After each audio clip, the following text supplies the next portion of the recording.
Yeah, the reception to Uncharted 2 obviously was thrilling. Nice. It's so hard when you're so close to a game that you've slaved away on for months and months and months that, you know, all you're going to see initially are the faults. So, you know, when the review stores started coming in, we're like, wow, really? Really? Wow, they didn't notice that thing? Oh, wow, okay, great, awesome. Like getting like so many Game of the Years and like just all those perfect scores and whatever, just so much praise for one game. How many times did it happen in your life? If you're very, very lucky. But at the same time, there was also that, oh shit, people's expectations are gonna be through the roof for the sequel. Guess we better get started.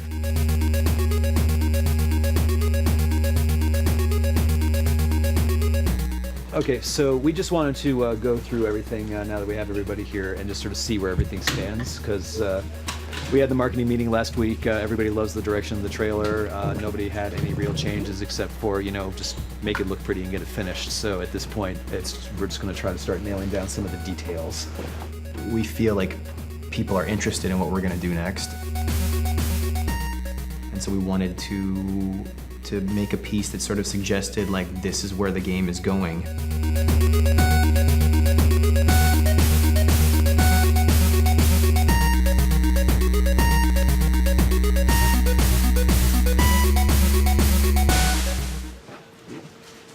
It's gonna be awesome!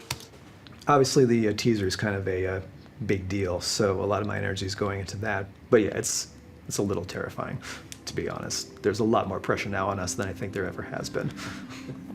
So. Making Uncharted 3, there's a ton of pressure. It's a crushing amount of pressure, to be honest. And some of it's self-imposed and some of it's just naturally imposed by the circumstances. When you know that you've got a big fan base out there that's like waiting for any scrap of information and can't wait for the next game, I'll tell you, there's something to be said for just being under the radar and, you know, being kind of the dark horse that nobody's heard about yet.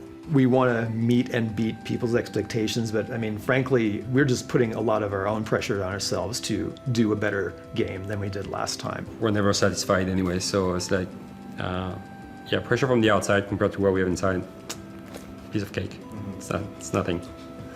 So you have to just have the faith that whatever instincts got you to this point will continue carrying you through as long as you keep listening to them. We've always done our mocap at other mocap studios, and now we have our own stage. It's kind of cool. Pretty rad. Yeah. Nolan.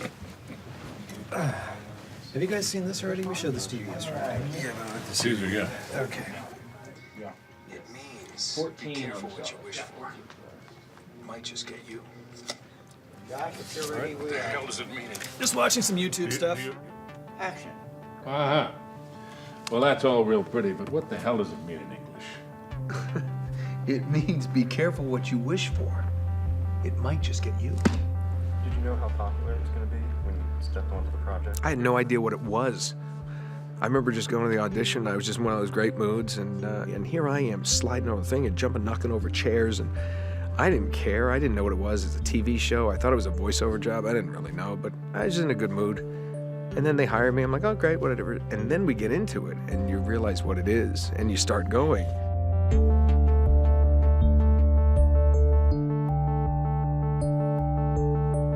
And then it's like, and then you realize, and then you're having so much fun. That was in perfect time.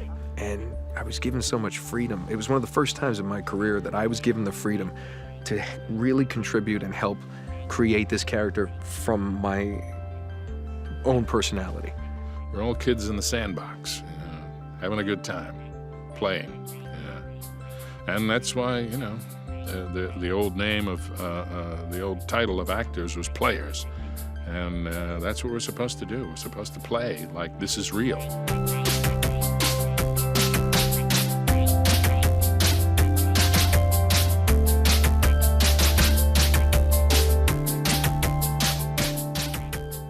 And people love it so much. And they're like, I mean, greatest game I've ever played. You know, it's incredibly flattering. And like I said, it's the best job I've ever had in 15 years in this business. Television, film, doesn't matter. There's nothing better than this. All men dream, but not equally.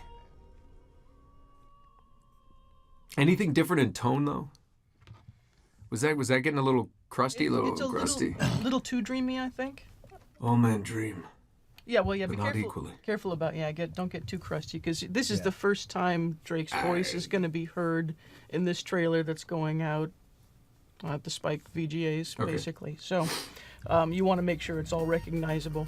Well, I would say we're both excited and worried about our approach to the trailer and how the audience might react to it. You know, in the midst of a lot of other quick-cut trailers and trailers that may be focusing on the visceral experience, doing something that was more of a vignette that had a mood to it is both maybe a positive thing because it may make us stand out, but a risk because it may make us stand out in the wrong way, right? That's always the concern, is you want to be going off in a direction that's bold, but, you know, you're rolling the dice. This I did.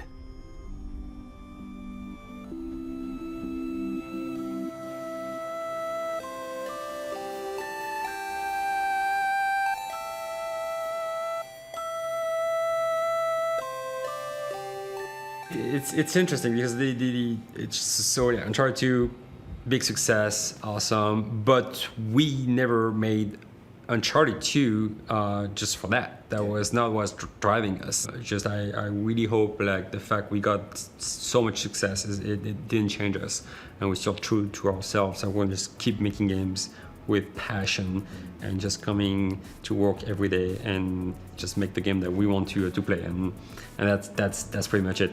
What comes after that, we'll see.